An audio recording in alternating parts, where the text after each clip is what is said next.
Hello and अस्सलाम वालेकुम। ये है फिज़िक्स वाली बाजी का चैनल और चैनल के ऊपर हम अभी फर्स्ट ईयर की सिंथ की जो न्यू बुक आई है उसको सॉल्व कर रहे हैं। तो लास्ट वीडियो में हमने डायमेंशनैलिटी को चेक किया था और अभी जो है हम फर्दर डायमेंशनैलिटी का एक सब टॉपिक है इम्पॉर्टेंट, जिसको हम homogeneity of physical equation by dimensionality या डायमेंशनल एनालिसिस भी कहते हैं, या हम इसको प्रिंसिपल ऑफ होमोजेनिटी भी कहते हैं। ठीक है, तो बहुत सारे नाम हैं, लेकिन जो काम है वो सबका एक ही है।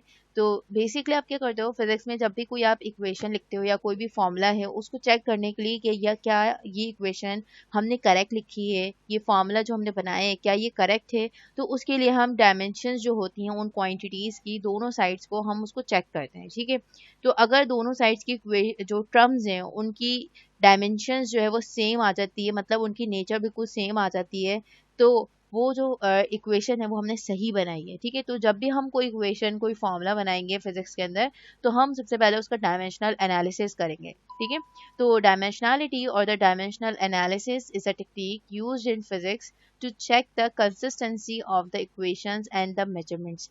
कि जो भी हमारे पास फिजिक्स में इक्वेशंस हैं, मेजरमेंट्स हैं, उसको हम उसकी कंसिस्टेंसी को चेक करेंगे, मतलब कि वो सही हैं या नहीं है। ठीक है, तो उसके लिए हम डायमेंशनल एनालिसिस की जो टेक्निक है वो यूज़ करते हैं फिजिक्स में। It involves the dimension of each term in the equation ensure that the unit are on the both sides of the equations are equivalent. तो यहाँ पे यही बात बोल रहे हैं कि जो भी इक्वेशन होगी उसकी जो डायमेंशंस हैं दोनों साइड्स के ऊपर जितनी भी टर्म्स हैं वो सेम होनी चाहिए, इक्विवेलेंट होनी चाहिए। And if the units on the both sides do not match, the equation is either correct or incomplete। ठीक है, तो यूनिट्स के हैं या डायमेंशंस के हैं हम, तो अगर दोनों साइड्स की जो है वो मैच नहीं करते हैं तो इसका मतलब जो इक्वेशन है वो इनकम्प्लीट है या इनकरेक्ट है। Dimensional analysis can be used to drive the equation for the physical quantities by analysis the dimensions of the various terms is involved।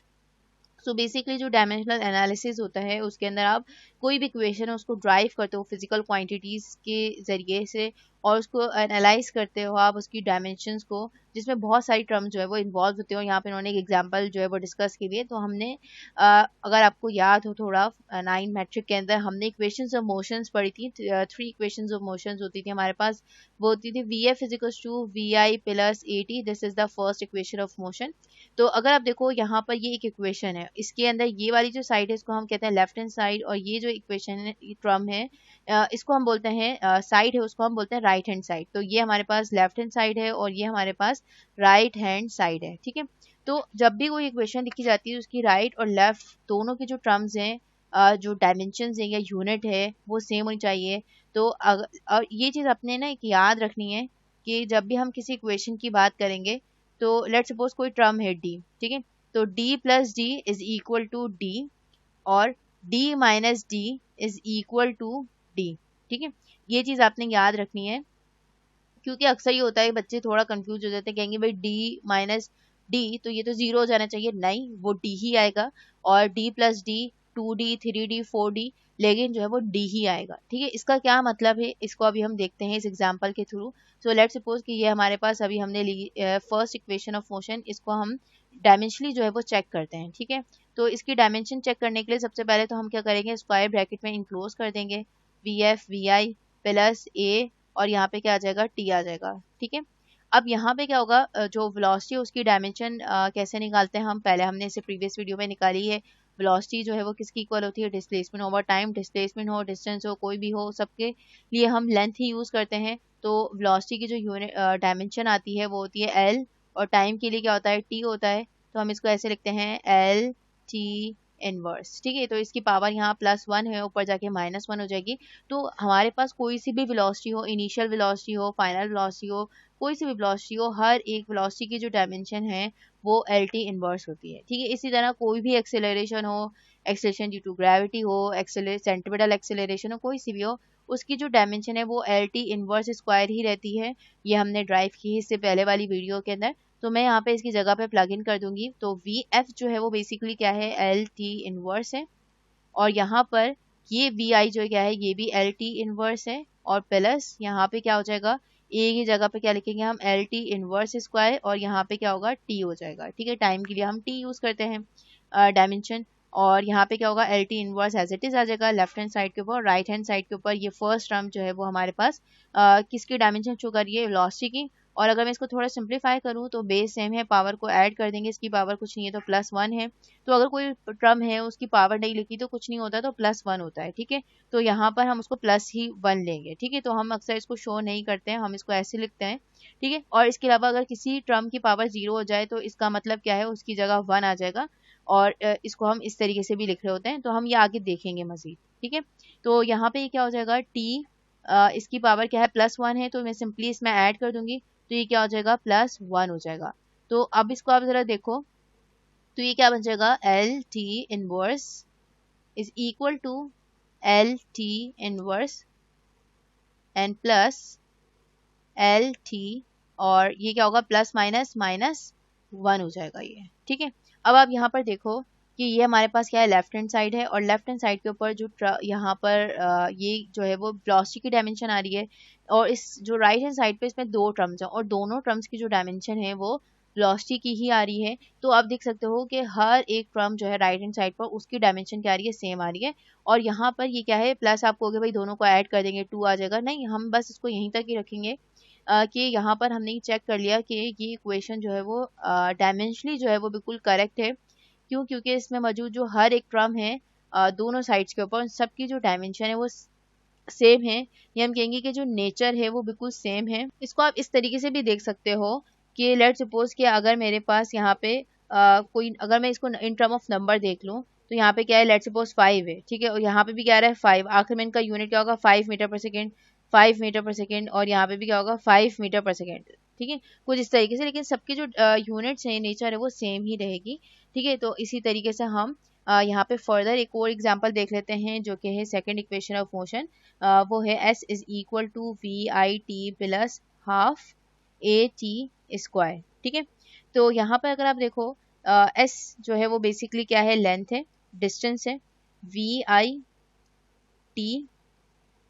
अब देखो हाफ, तो हाफ हो, 1 हो, 2 हो, तो ये सब क्या है, कांस्टेंट्स हैं, और ये क्या है, डायमेंशन लेस है, मतलब इनकी जो डायमेंशंस हैं, डायमेंशन लेस कांस्टेंट, इनकी कोई डायमेंशंस नहीं होती हैं, ठीक है।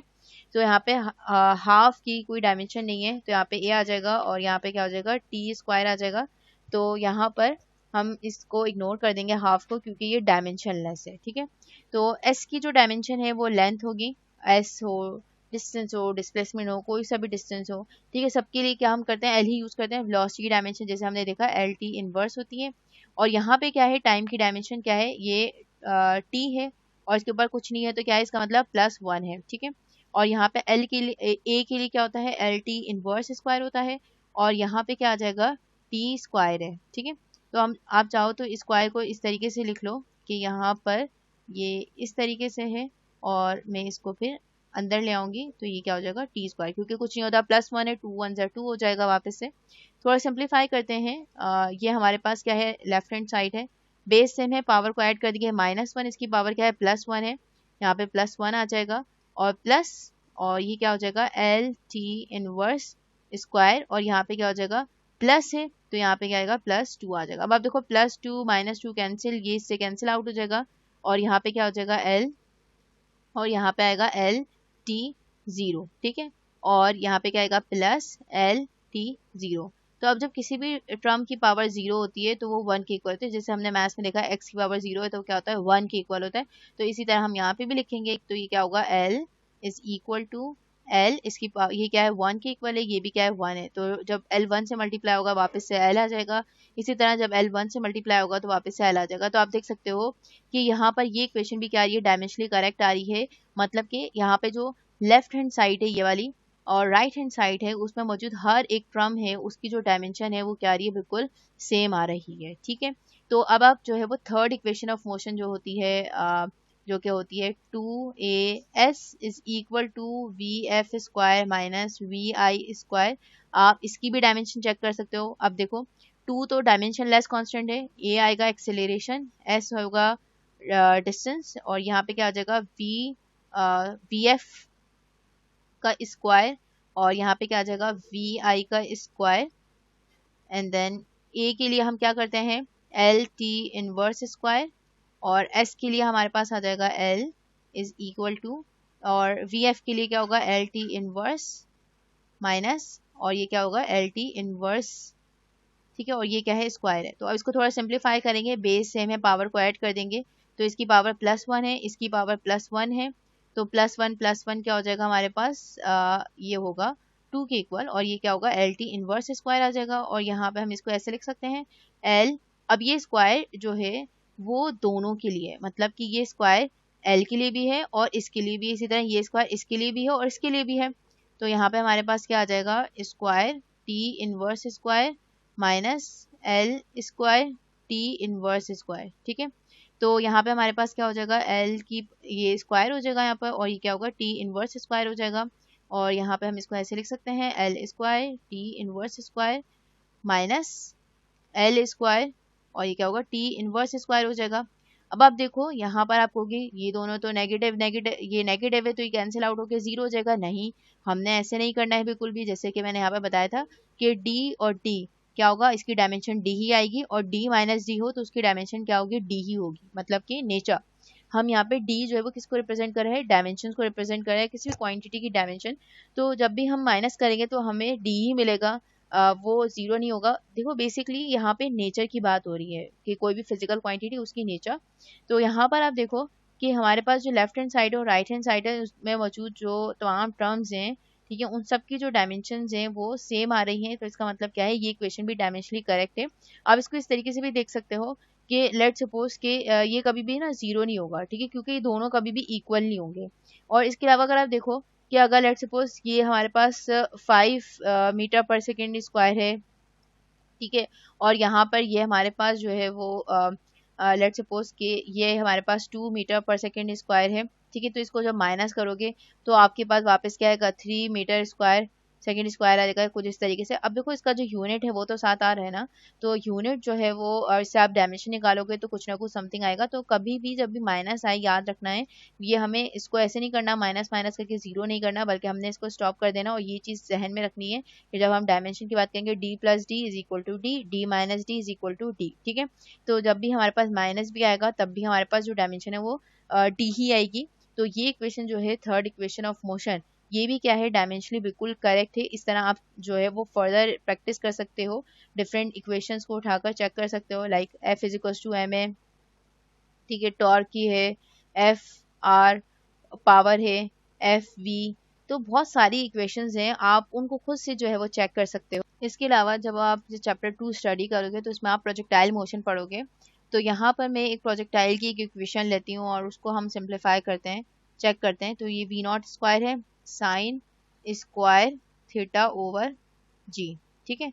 अब देखो यहाँ पर हमें इसकी डायमेंशन जो है वो चेक करना है कि यहाँ पर जो डायमेंशन है वो डायमेंशनली करेक्ट है या नहीं है। तो बेसिकली देखो हमने याद अगर आपको याद हो लास्ट वीडियो के अंदर हमने जब उसकी लिमिटेशंस पढ़ी थी डायमेंशंस की, तो उसमें हमने कहा था कि जो हमारे पास ट्रिग्नोमेट्रिक फंक्शंस होते हैं, लोगैरिथमिक एक्सपोनेंशियल फंक्शंस होते हैं, वो सब डायमेंशन उनकी जो है वो उसके बारे में हमें पता नहीं चल रहा होता, तो उसके बारे में इंफॉर्मेशन प्रोवाइड नहीं करती डायमेंशंस। तो यहाँ पे जैसे साइन स्क्वायर थीटा है तो इसको हम कैसे लेंगे, डायमेंशन लेस लेंगे, डायमेंशन लेस, ठीक है।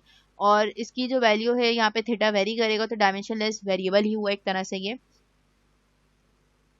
तो ये क्या है, डायमेंशन लेस वेरिएबल है। तो आप देखो जो इक्वेशन है वो सिंप्लीफाई हो गई है। तो यहाँ पर अगर मैं डायमेंशन निकालती हूँ h, और यहाँ पे क्या हो जाएगा वी नॉट। अब देखो वी नॉट तो होती है इनिशियल वेलोसिटी, ठीक है, तो वी नॉट लिखो, वी आई लिखो, वेलोसिटी वेलोसिटी है, सबकी डायमेंशन सेम होती है। तो यहाँ पे आ जाएगा स्क्वायर, और जी क्या है, acceleration due to gravity, this is acceleration due to gravity. और एक्सेलरेशन कोई सी भी हो, भले हमारे पास सेंट्रीपिटल एक्सेलरेशन हो, ग्रेविटेशनल एक्सेलरेशन हो, सबकी डायमेंशन सेम होती है, ठीक है। तो यहाँ पे आ जाएगा जी। अब हम क्या करेंगे, इसकी जरा डायमेंशंस लिखते हैं। एच क्या है, हाइट है, और हाइट हो, लेंथ हो, ब्रेथ हो, कोई सी भी डिस्टेंस हो, सबकी ये है क्या, लेंथ ही है। तो यहाँ पर एच हाइट की जो डायमेंशन होगी वो एल होगी, ठीक है। वी नॉट क्या है, यहाँ पर वेलोसिटी है, और वेलोसिटी की डायमेंशन हमने देखी है, वो क्या होती है, एल टी इनवर्स होती है, ठीक है। और यहाँ पे क्या है, स्क्वायर भी है साथ साथ। तो इसको हम इस तरीके से लिखेंगे। यहाँ पे जी की डायमेंशन क्या होती है, एल टी इनवर्स स्क्वायर होता है। अब क्या करना है, हमने थोड़ा सिंप्लीफाई करना है। तो अब अगर आप देखो यहाँ पर ये स्क्वायर दोनों के लिए है, तो ये एल स्क्वायर होगा और यहाँ पे टी इनवर्स स्क्वायर हो जाएगा। और यहाँ पे डिनोमिनेटर में हमारे पास क्या है, एल टी इनवर्स स्क्वायर है। अब यहाँ पे क्या होगा, इसकी पावर +1 है, ऊपर जाके -1 होगी। इसी तरह सिंप्लीफाई इसको भी कर लेंगे। तो पहले मैं इसको इस तरीके से लिख लेती हूँ, L square T inverse square. अब जब ये वाली टर्म ऊपर आएगी तो एल की पावर क्या है, +1 है, ऊपर जाके क्या हो जाएगी, -1 हो जाएगी। ठीक है, और इसकी पावर क्या है, -2 है, ऊपर जाके क्या हो जाएगी, टी की पावर +2 हो जाएगी। तो अब हमने क्या कर देना है, बेस है, पावर को ऐड कर देंगे। तो क्या होगा, एल स्क्वायर और -1 हो जाएगा, और यहाँ पे क्या होगा, टी इनवर्स स्क्वायर होगा और +2 हो जाएगा। तो देखो प्लस माइनस कैंसिल, और जब 2 में से 1 जाएगा तो प्लस का 2 आ जाएगा यहाँ पर, ओ सॉरी 1 आ जाएगा। ठीक है, तो हम नहीं लिखते हैं प्लस का 1। और यहाँ पे क्या होगा, टी की पावर 0, टी की पावर 0 क्या होगा 1, और एल 1 से मल्टीप्लाई होकर वापस से क्या आएगा, हमारे पास एल ही आ जाएगा। तो आप देख सकते हो कि ये जो इक्वेशन है, जो कि हाइट है बेसिकली किसी भी प्रोजेक्टाइल की, तो उस वो भी क्या है, डायमेंशनली करेक्ट लिखी हुई है, क्योंकि इसकी left hand side right hand side की इक्वल आ चुकी है। तो इसका मतलब क्या है कि ये इक्वेशन भी क्या है, डायमेंशनली करेक्ट है। तो इस तरह आप बहुत सारी जो एग्जांपल्स हैं, इक्वेशंस हैं, उन्हें उठा के आप उससे प्रैक्टिस कर सकते हो। रेंज की भी होती है। ठीक है, तो ये हमारे पास इस तरीके से आप किसी भी इक्वेशन, जब भी कोई इक्वेशन, कोई भी फॉर्मूला फिजिक्स में लिखते हो, तो उसकी इस तरीके से आप डायमेंशनल एनालिसिस करते हो और चेक करते हो कि आया ये इक्वेशन सही है या नहीं है। और अगर नहीं होती सही, तो इसका मतलब वो इक्वेशन या तो इनकम्प्लीट है या तो इनकरेक्ट है। होपफुली आपको ये टॉपिक अच्छे से समझ आया होगा। इंशाल्लाह नेक्स्ट वीडियो के अंदर हमारी जो है वो मुलाकात होती है वर्क एग्जाम्पल 1.1 के साथ।